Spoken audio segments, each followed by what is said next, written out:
Om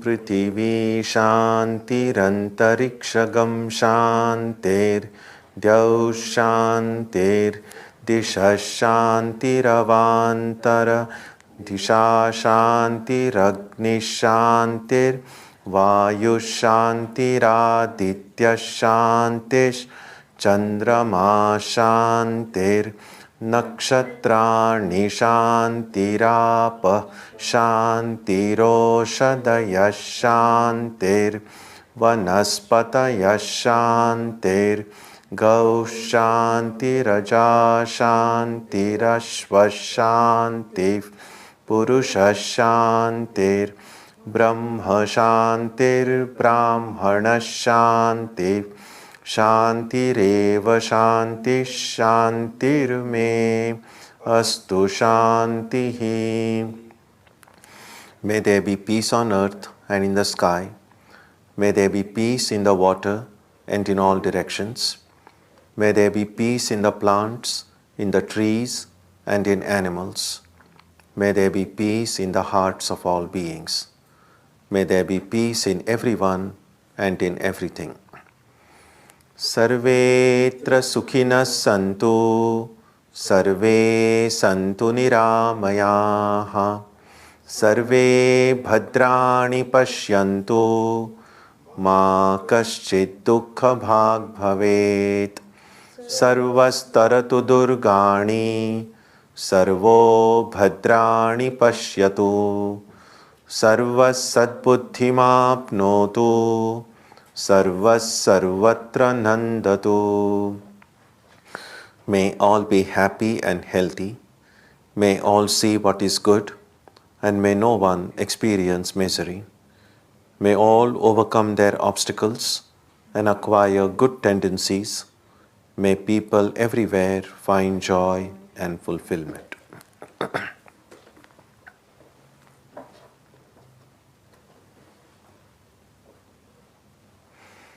Let us now spend some time touching the center of peace and joy in our hearts. A good way to begin the practice is to withdraw the scattered energies of the mind and bring them to rest on one point. That point can be our own breathing. Let us therefore practice breathing with awareness. As we breathe in, let us visualize that our body and mind are being filled with love, strength, and compassion. And as we breathe out, let us release all the stress, anxiety, and exhaustion in the body and mind. Let us practice this way for a while.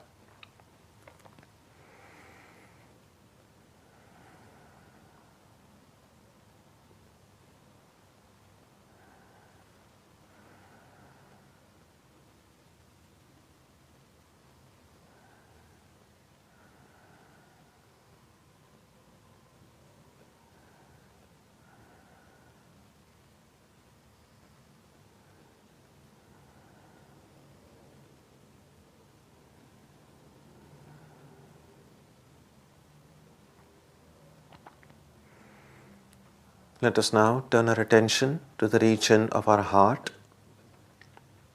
Although God is present everywhere and in everyone, the divine presence can be felt most clearly in our hearts.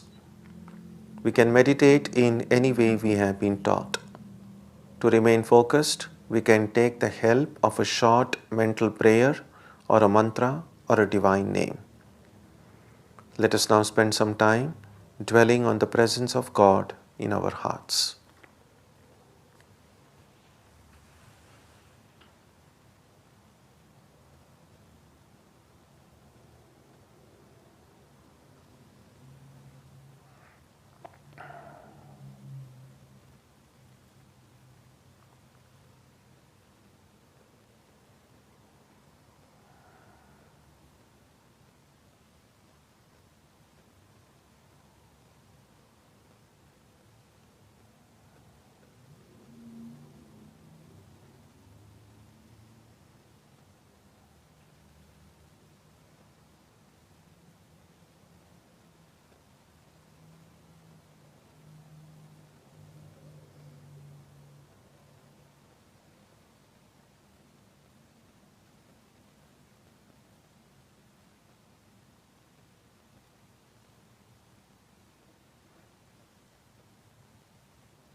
Om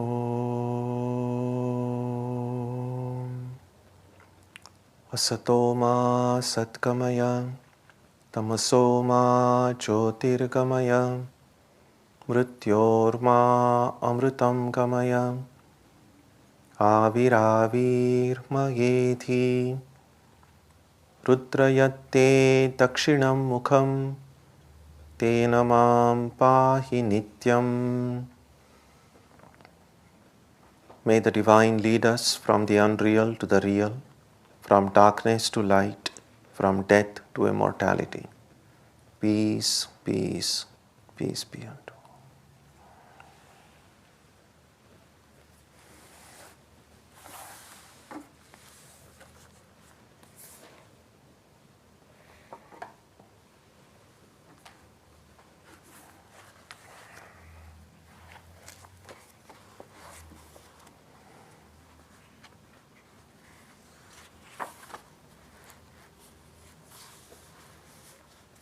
So this last section of chapter 14 discusses the qualities of one who has gone beyond the three gunas.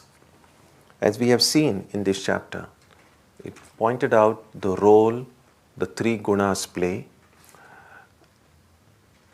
and how every activity that occurs, physical or mental, is a function of these three gunas.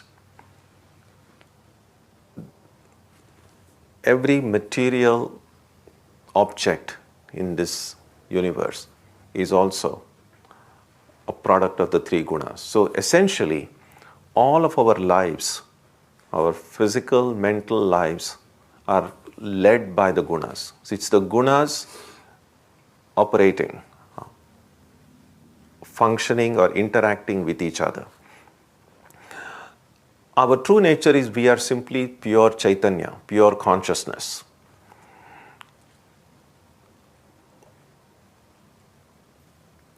All that we do is we just are present and just observe what is going on around us without reacting, without neither getting happy about it nor getting miserable about it.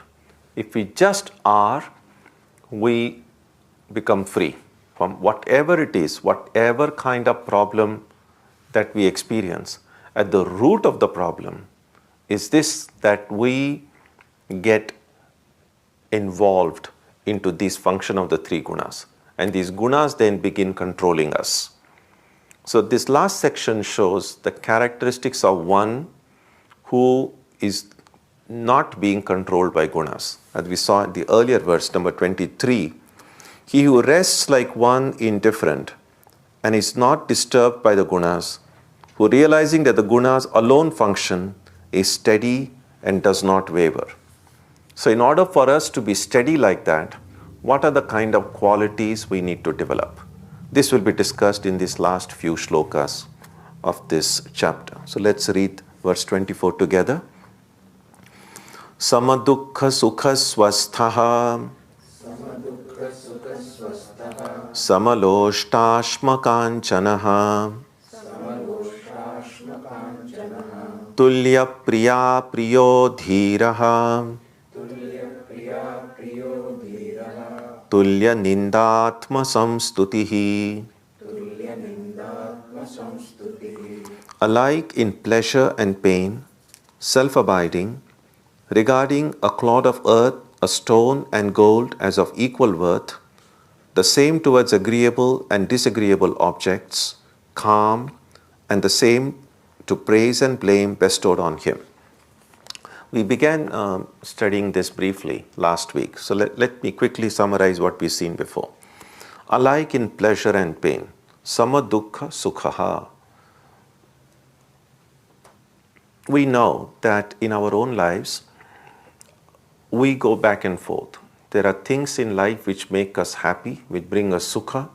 There are things in life which bring us pain and suffering, dukkha. And we react to sukha and dukkha in different ways. Clearly, all we want to be happy. So we look forward to happiness. when happiness goes away, we are miserable. When happiness comes, of course, we are happy. It's just the opposite with dukkha. So that's something we try to run away from. We don't want it. If it comes, life becomes unbearable. When it goes away, we feel happy.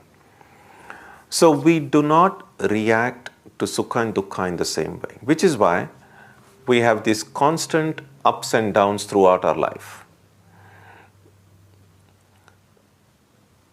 It is this ups and downs that take away our freedom. Because then we become victims of circumstances outside of ourselves. We know that we have some amount of control, but we have all of that control that we have is only internal. Our control in the external world is very limited because there are much more powerful forces working outside which we cannot control. And all of these forces, internal and external, together are responsible for things happening around me. And if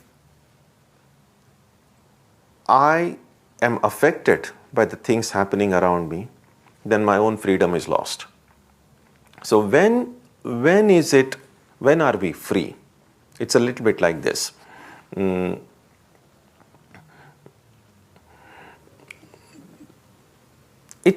Sometimes we say sukha dukkha, but it doesn't necessarily have to be only sukha dukkha. Our freedom is lost even when joy and sorrow are not involved. Just think about it this way.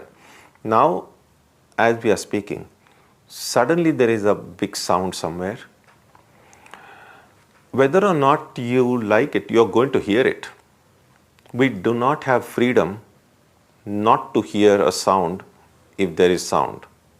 If I open my eyes, I am going to see what is in front of me. I do not have freedom not to see it. So, this is the first loss of freedom that we have.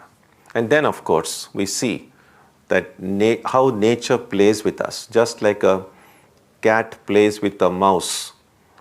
What nature does is gives us some good news, gives us something to be happy about. And then we go and rejoice. And then afterward, nature comes and gives us one blow. And then we sit and cry. And then after we have cried for a while, the nature again gives us some good news.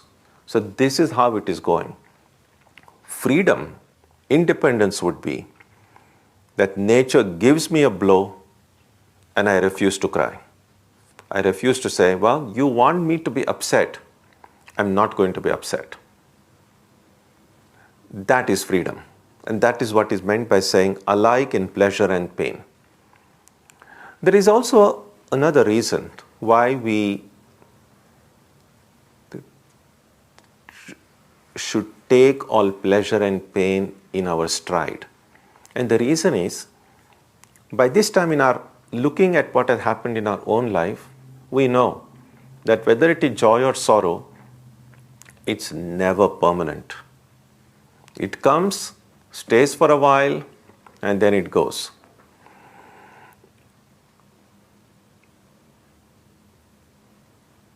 So, when something good happens, it doesn't mean that you just remain with a stone face as if nothing had happened. Clearly, as Swami Vivekananda said, we are not like a wall. You tell a wall a good news or bad news, it's same in joy and sorrow. Now, we are living beings. We don't just have a stone here, there is a heart here. And so, it's not wrong to be happy when something good happens. It's not unusual to be sad if something terrible happens. It's completely human to do so. The problem is when that happiness or that sorrow controls us. Can I be happy and yet have my joy under my control? Can I be miserable and yet have my misery under my control? In other words, I should refuse to get overwhelmed by these emotions. So yes, something good happens, rejoice. Remember, whatever good has happened, its effect is going to last for a short time. Nothing is permanent. So it will help us to not get overexcited with anything good that is happening. And we might say, well, if something good is happening, why should I not rejoice fully? The reason is this awareness that everything is impermanent, while it may seem to tamp down on the joyful news, the benefit is it also brings down the intensity of bad news. Because if something bad happens, you know it's not the end of the world. You know that this will also pass away. So we will be able to take both joy and sorrow in our own stride. And it has to be both. You cannot say, oh, when it's joyful to you, I'm just going to enjoy. When it's bad, I'm going to tell myself, oh, it will pass away. It never works that way, because it is the same mind that is functioning. So you'll have to apply it same to both. And those who are able to take both pleasure and pain in their stride, they are the ones who are able to remain that stable, calm, because only if we are calm and stable, we'll be able to think of God. Only then will we be able to remember that we are the Atman. If I am completely ruffled by joy and sorrow, then forget about it. You know that extremes of emotions make us forget the things that we need to do in life. So that is the idea. Self-abiding. The Sanskrit word is swastha. We saw this briefly last time. Swa means self, stha means established in. And we saw how in Sanskrit and also in many Indian languages, the word swastha stands for health. And if someone is ill, they say aswastha. And a form of greeting in many Indian languages, they'll say, are you swastha? Which is sometimes equivalent to the way we greet each other saying, how are you? Now, how are you is not really a question. It's only a greeting. So, are you swastha is a kind of like that. But if you go to the literal meaning, what it means is, are you abiding in yourself? Where are we abiding now? When we are shaken or affected by joy and sorrow, we are not abiding in the self. Because the Atman is free from joy and sorrow. Atman is beyond joy and sorrow. So when my sense of I is identified with the body and mind, then I am most affected by joy and sorrow. The more I connect that I with God, either as a servant of God, a devotee of God, a child of God, or as the Atman, the easier it will be for me to keep my balance, whether joy comes or sorrow comes. Regarding a clod of earth, a stone and gold as of equal worth. Now clearly, a clod of earth, a stone and gold are not of equal worth at one level. But from a higher level, from another perspective, it really doesn't matter. It's like this. Sometimes they say that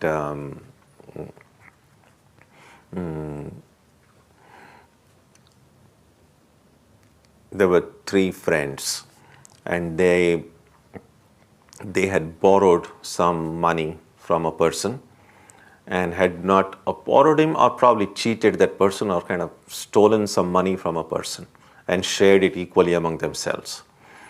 And then that person died. And then these people got a little terrified because they had some fear. Well, this person is dead now. What if this person becomes a ghost or a spirit and then comes, and because now this person in a spirit body will know everything that we have done.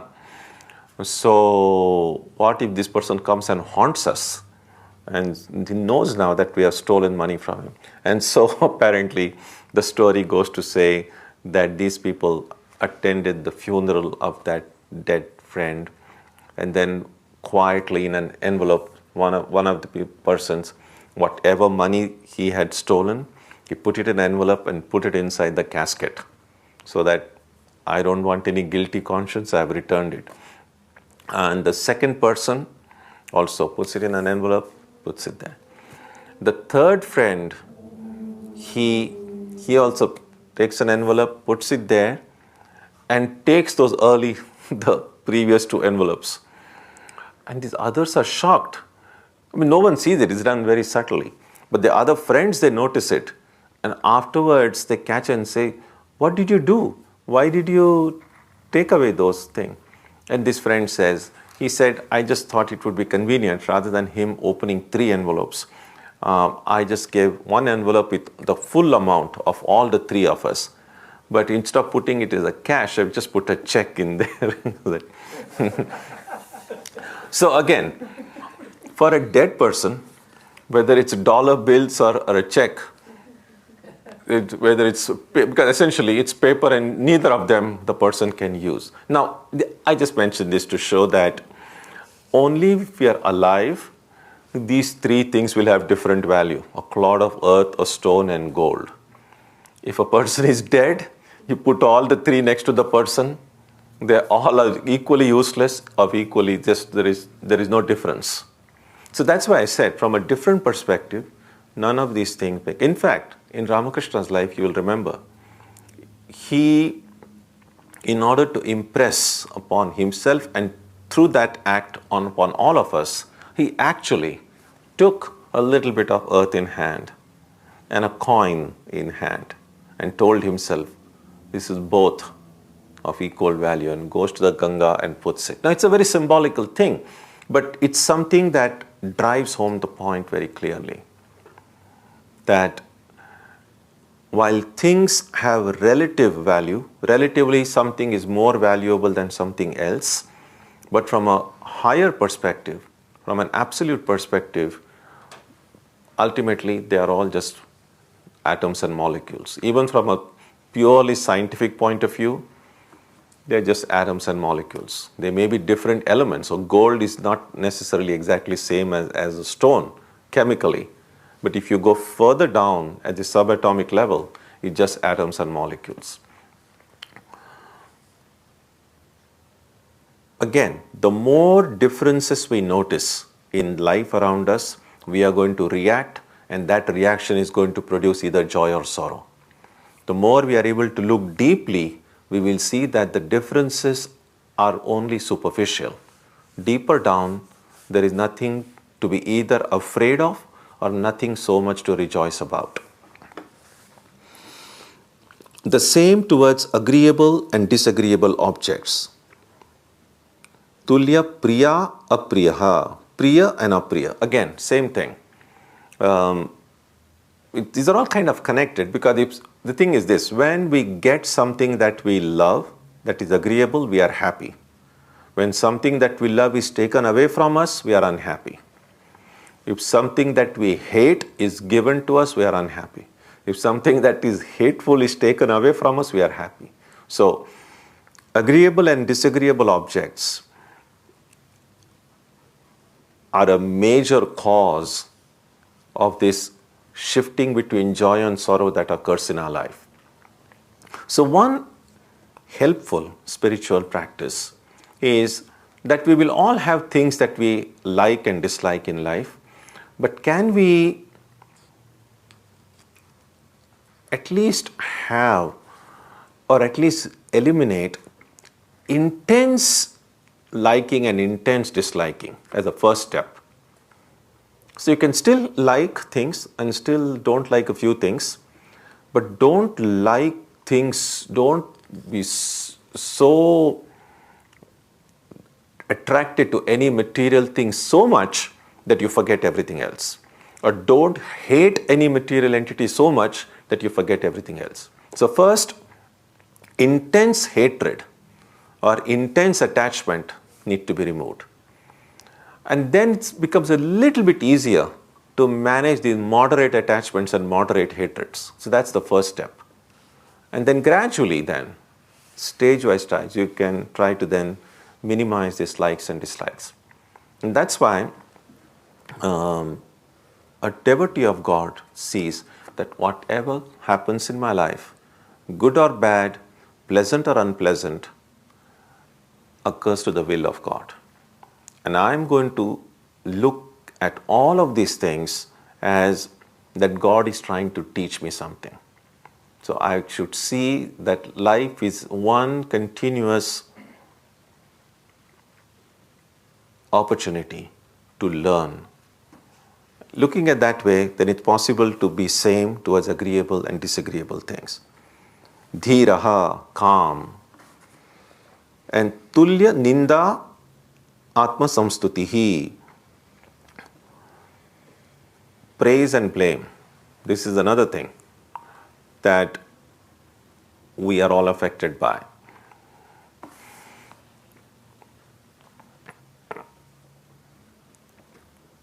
A person who goes beyond the three gunas learns to take both praise and blame in their stride.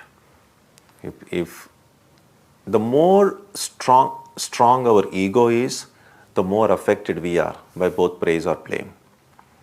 The more a devotee, after doing every work, offers it at the feet of God. So even if praise comes, that work is no more yours. You've already offered it to God. So whatever praise comes will go directly to God. If any blame comes, if any criticism comes, then a devotee looks into the heart and says, is that criticism justified? If it is, then I need to correct myself. I need to be grateful to the person who corrected me. If it is not justified, then you don't have to get upset because it doesn't, but it's ego then that makes us say, why are you finding this fault in me? I have not done anything wrong. I am right. Now life is much more precious than just wasting it trying to prove to everyone how right we are or how blameless we are. So that's the attitude of a devotee. Verse 25. Manapamanayostulyah tulyo mitrari pakshayoho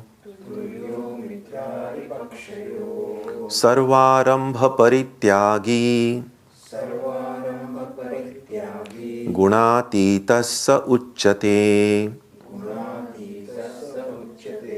The same in honor and dishonor, the same towards friend and foe, habituated to renounce all actions, such a person is said to have transcended the gunas. Again, similar idea. Honor and dishonor. In life, both will happen.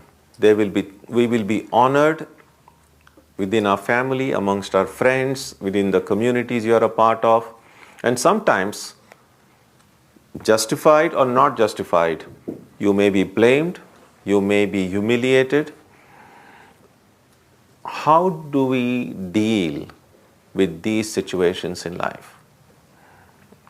We had a poem when I was studying in high school, and I forget the name of that poem, but the scenario was this, that a person is being taken for, I think, public execution. So he's going to be executed. And there are people on two sides, probably has done something terrible, fallen from grace. And so as he's going, people are on two sides of the road, the big crowd, and the cops are taking this person. It's like a public shaming of the person. And he's going in the middle of the road and people are abusing, throwing stones, and it's extremely humiliating experience. And this person, as this person who is being humiliated goes, the thoughts going on in this person's head, and this person says, exactly a year ago, apparently he was probably some politician or some public leader or something like that. That's not clear from the poem.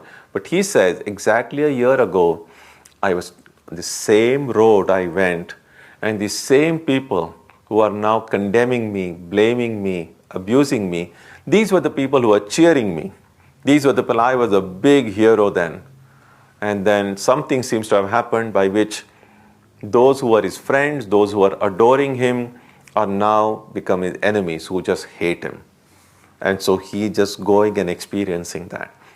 Now, in our own lives, that in such a drastic, dramatic way, things may not happen, and I hope never happens that way. But in a small little ways, we would have seen. There are things in life which we feel wonderful about, we are honored, we are respected, we are praised. And there would be situations in life when we feel humiliated. We feel people don't understand us. We feel that we are not being honored, we are not being respected, and so on. How do we deal with this, both these? And we see that there's an incident. Please read in Swami Vivekananda's Karma Yoga. He mentions about how Shukadeva, the great son of Vyasa, how he dealt with it. When Vyasa sent him once to learn from King Janaka, who was said to be one of the enlightened kings of those days.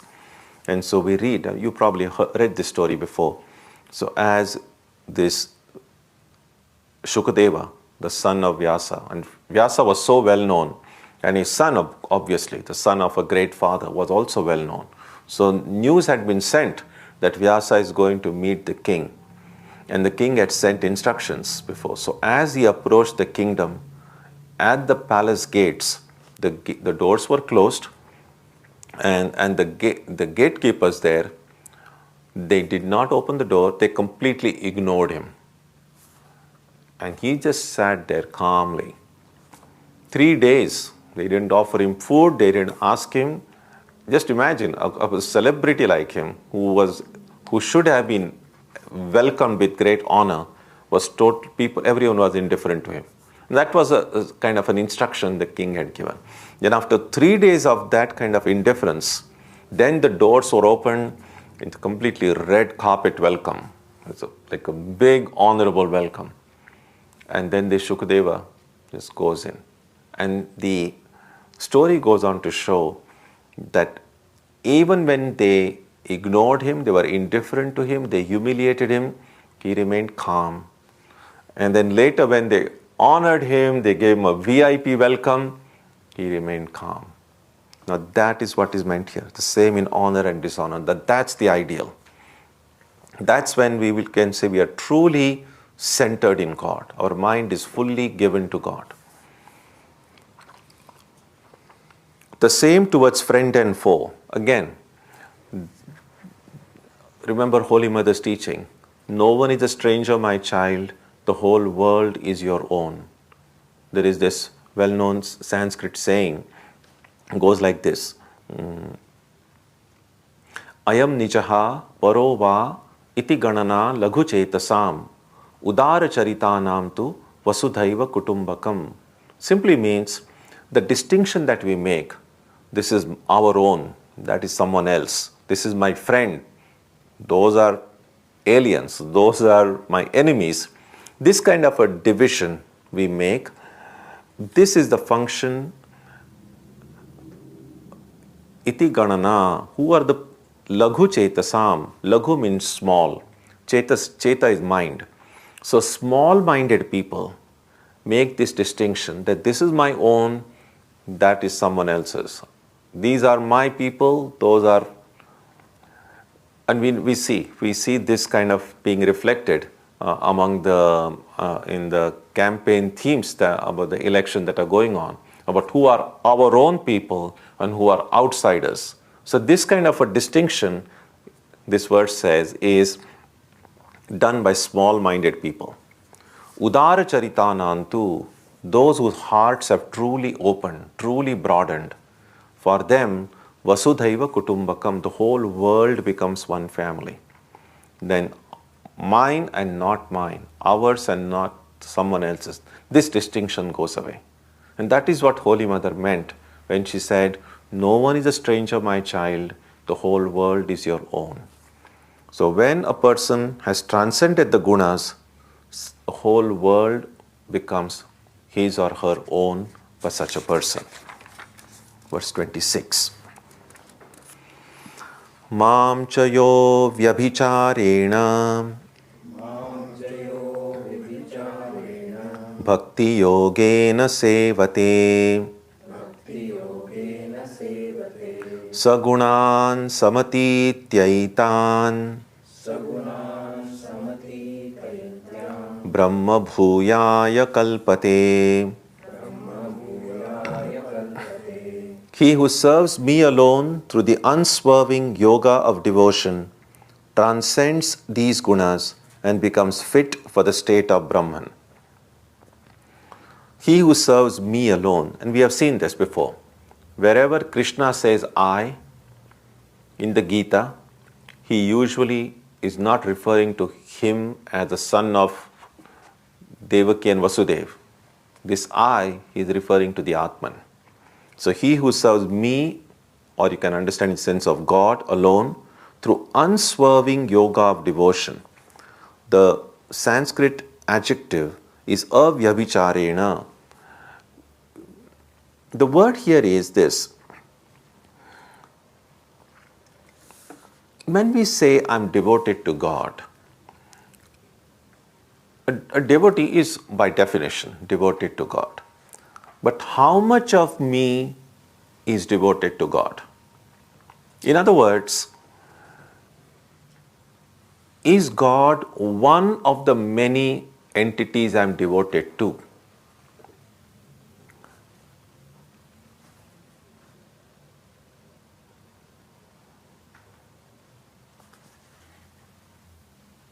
Are there any competitors to my love for God?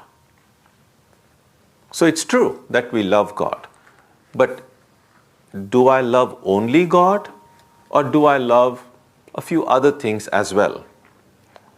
And so again, then of course you can break it up like how much percent of my love goes to God and how much percent goes to other things. So avyabhicharena, unswerving, means that all of my love goes to God. Now if all of my love goes to God, that wouldn't leave any love for anything else in this world. So does it mean that we shouldn't love anything else? What it means is this, that for a devotee, God is the topmost priority. All the love goes to God. And through that love, the devotee is able to love anything and everything in the world. In other words, whatever love I might have for anything in the world, if it goes via God, then it's fine. If it goes directly, there is a problem.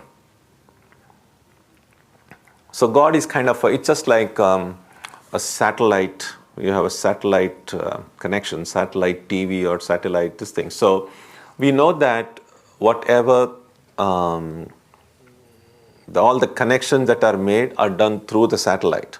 So for a devotee, God becomes a satellite. So if I love something in life, if I say love music. Now, it's possible to love music directly, but it's also possible to love music through God. In other words, even when I listen to music, am I still able to remain connected with God?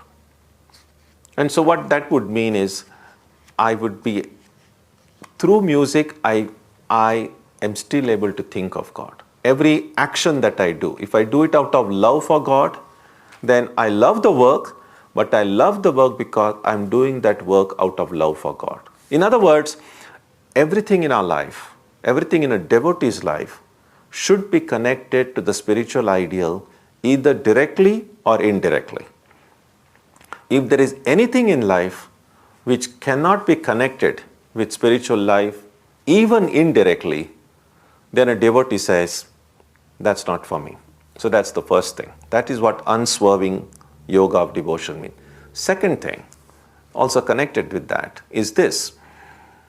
Devotion to God means God is the goal, not God is the means. Sometimes when we say, I love God, and we pray to God, God, give me this, give me that. Really speaking,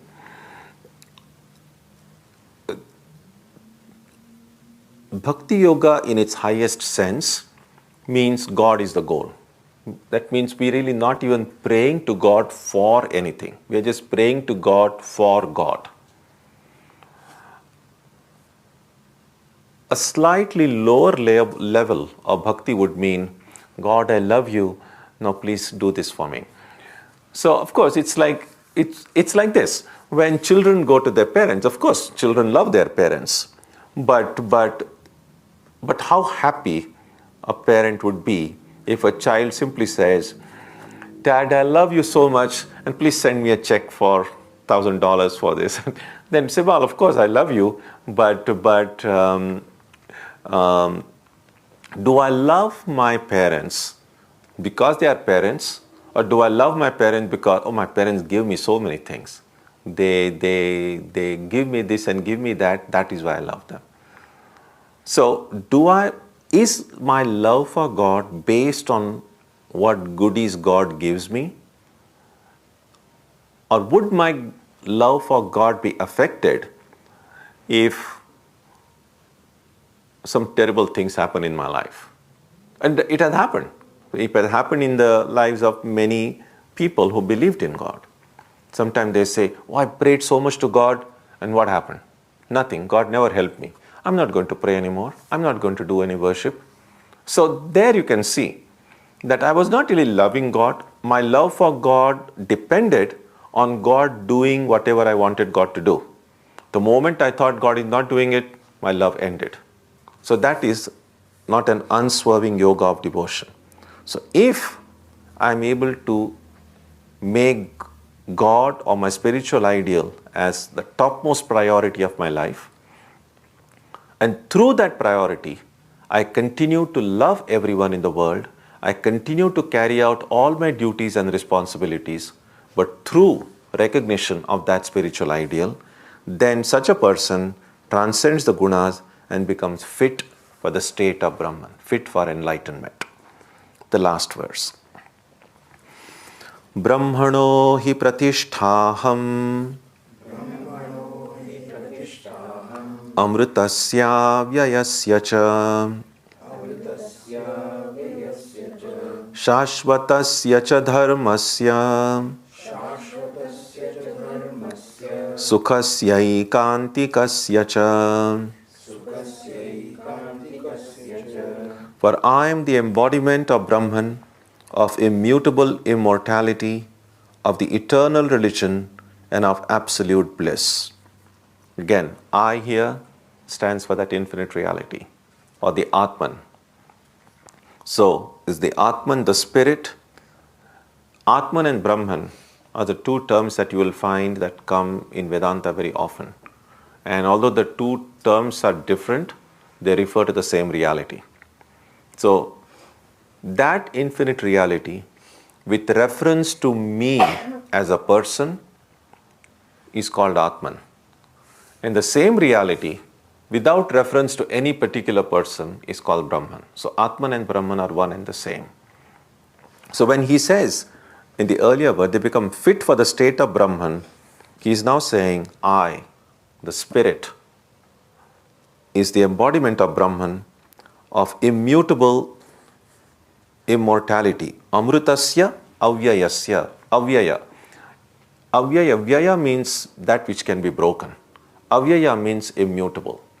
That which is made up of parts can be broken.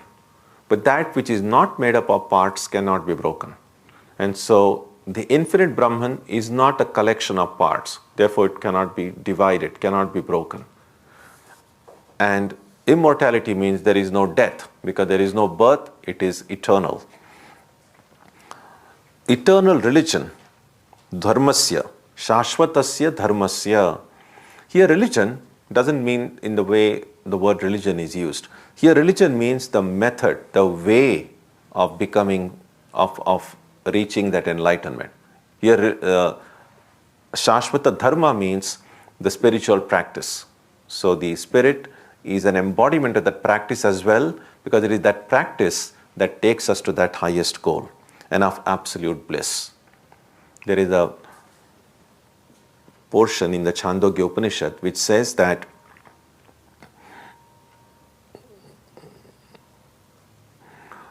real joy exists only in the infinite. There is no joy in the finite.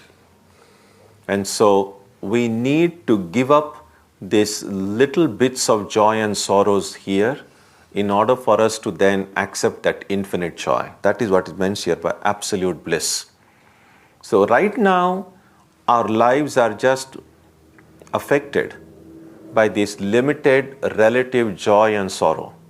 As long as we are busy with that, we will never get that absolute bliss. We need to give these little bits of joys and sorrows away, and then that real bliss will come to us.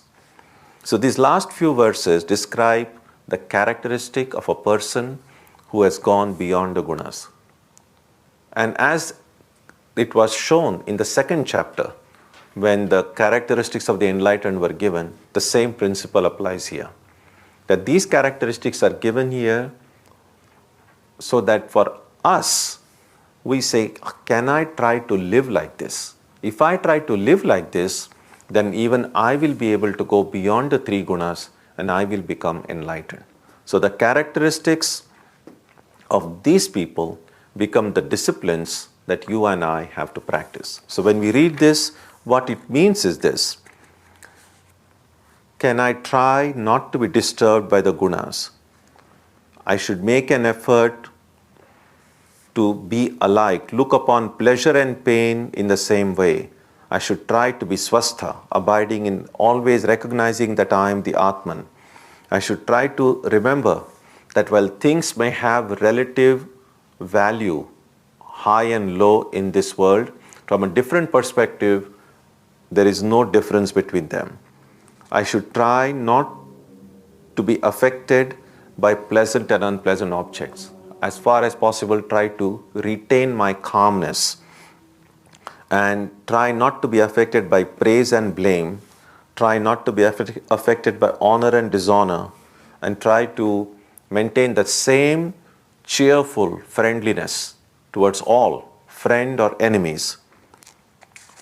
And there is this one verse, one phrase we didn't refer to. Habituated to renounce all actions.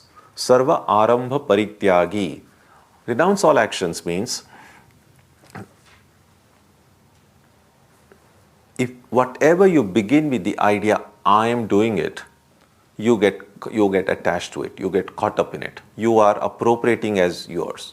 So every time I do something, if I remind myself that it is just the gunas that are acting among themselves, I am just an observer. Or I can do it out of love for God. Then I don't get caught up in that karma and that effect of that karma as well. And finally, I should try to have this unalloyed love for God. That my spirit, I should try to connect myself to all of the things in this world through God, so that God becomes my topmost priority. If I'm able to do all of these things, then I will be able to transcend the gunas and become ready for enlightenment. That's how this chapter concludes. Any thoughts, ideas, questions?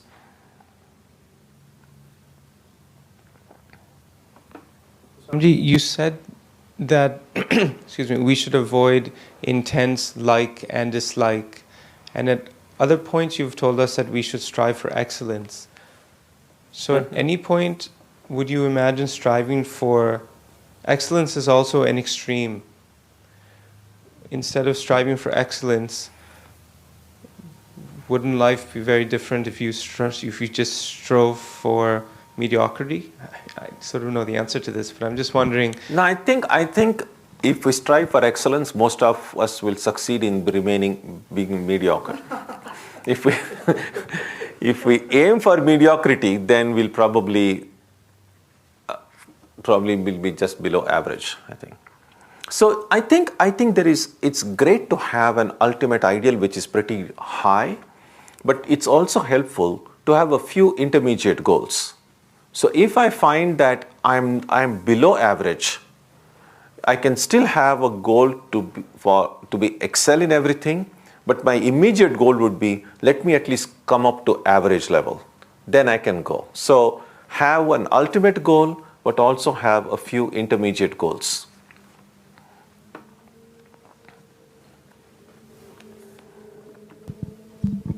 Swamiji, could you explain what is God loves? Because loves means we understand that everything hunky-dory. Whatever we want to get it. And when we get that, we feel happy and we feel that we are getting love.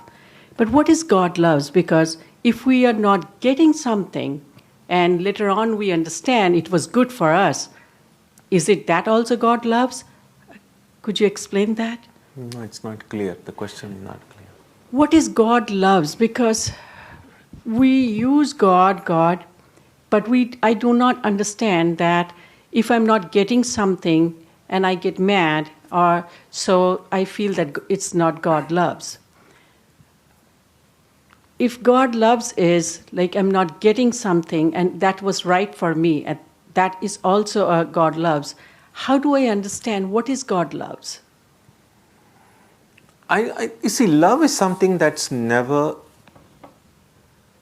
intellectually understood or defined. I mean, forget about God's love. Right now, we mean immediately, even love of our parents. If someone were to ask me, what is my parents' love towards me? How do I know that they love me? How do I know that I love them? And I don't think it's that, oh, because my parents did this to me, that is why I love them. It's never reasoned out that way. It's already there. So I think God's love is a little bit like that. So, and not everyone, it doesn't come naturally. It doesn't need to come naturally. For some people, it just happens. For some people, it may not be so visible. That's okay. But love is something that cannot be intellectually reasoned out. So so that's thing, I think.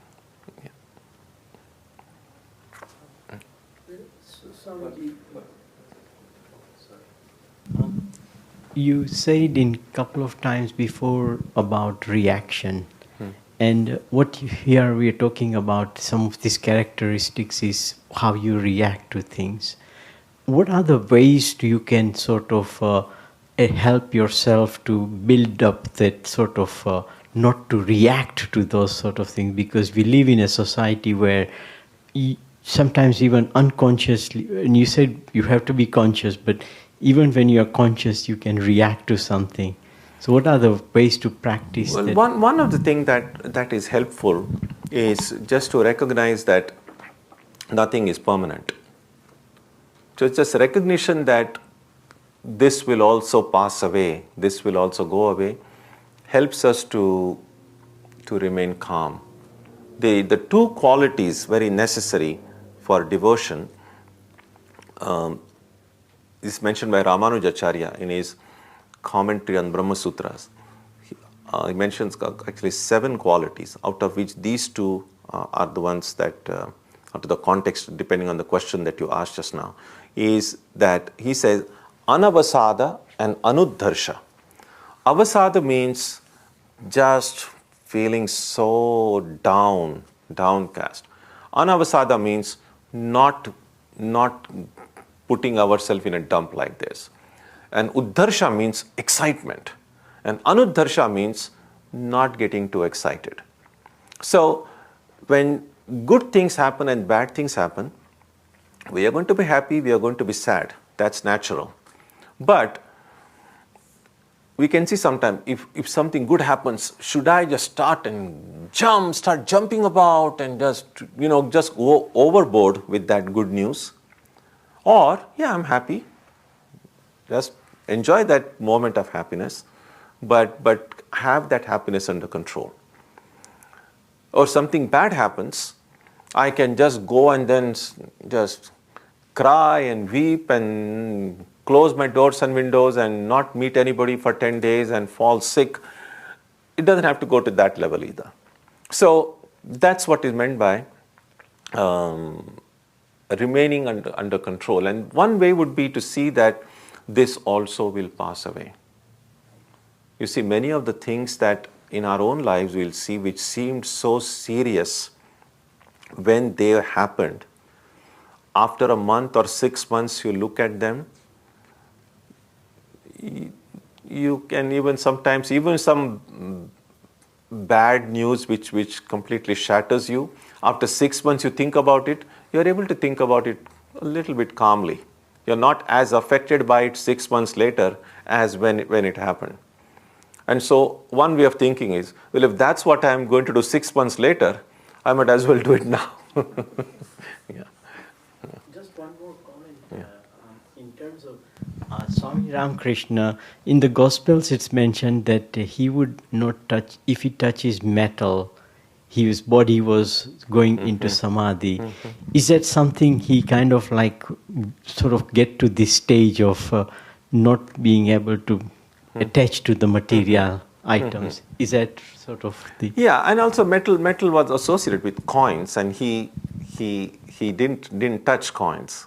So because of that intense renunciation, the touch of metal itself, that association, that it was this material wealth from which everyone ran. So this association of that, so metal itself he couldn't touch. So his whole body itself had become so sensitive that he couldn't bear the touch of it. That was the idea. Yeah. Thank you. Any other question online, Vikram?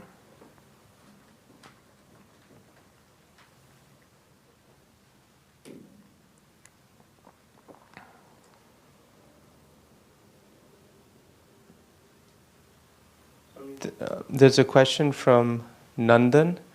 He says, how can we love God and do work without the thought God will ultimately take care of everything? If I have this thought, is it wrong? No, I don't think it's wrong.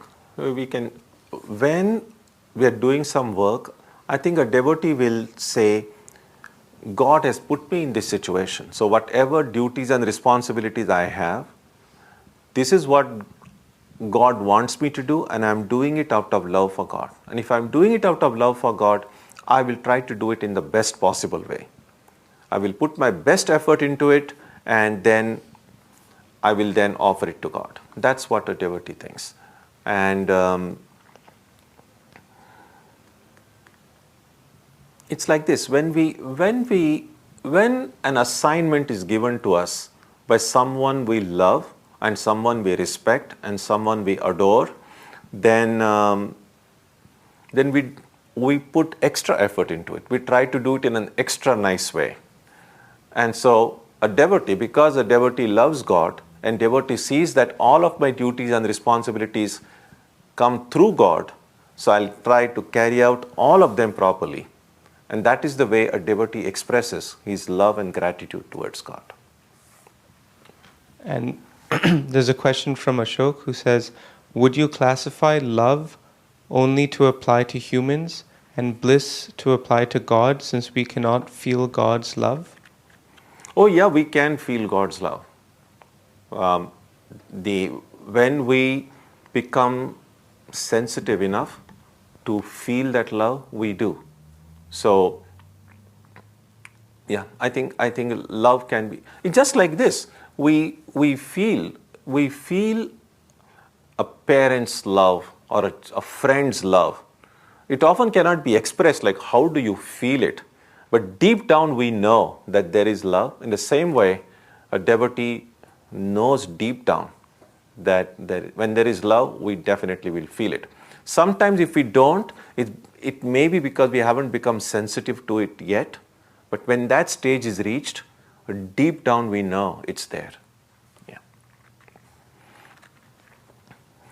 Okay, so with this we come to the end of chapter 14. So when we meet next week, we will begin with chapter 15.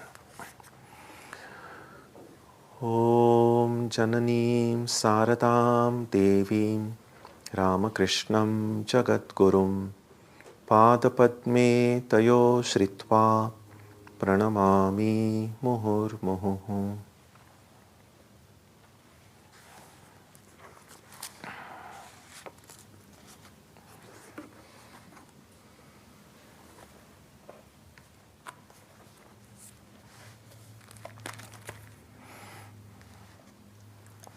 This Sunday we will have Antar Yoga as usual with prayer, music, meditation, reflection and readings from members.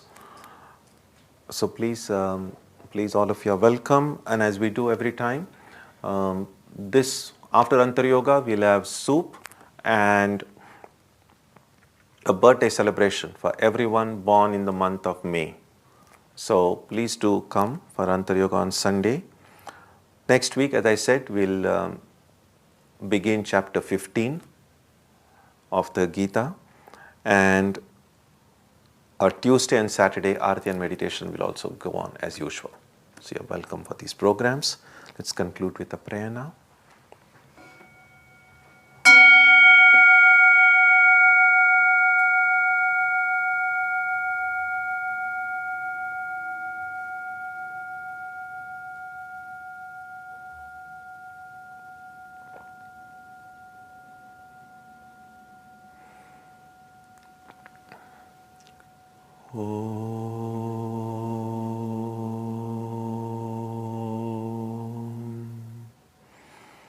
May the Divine Being, who is the Father in heaven of the Christians, Holy One of the Jewish faith, Allah of the Muslims, Buddha of the Buddhists, Tao of the Taoists, Ahura Mazda of the Zoroastrians, the Great Spirit of the Native Americans, and Brahman of the Hindus, lead us from the unreal to the real, from darkness to light, from death to immortality.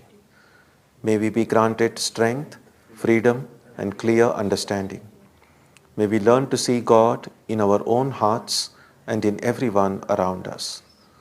May God bless us all and fill our hearts with gratitude, grace, and love. Om Shanti Shanti Shanti. Peace, peace, peace be unto all.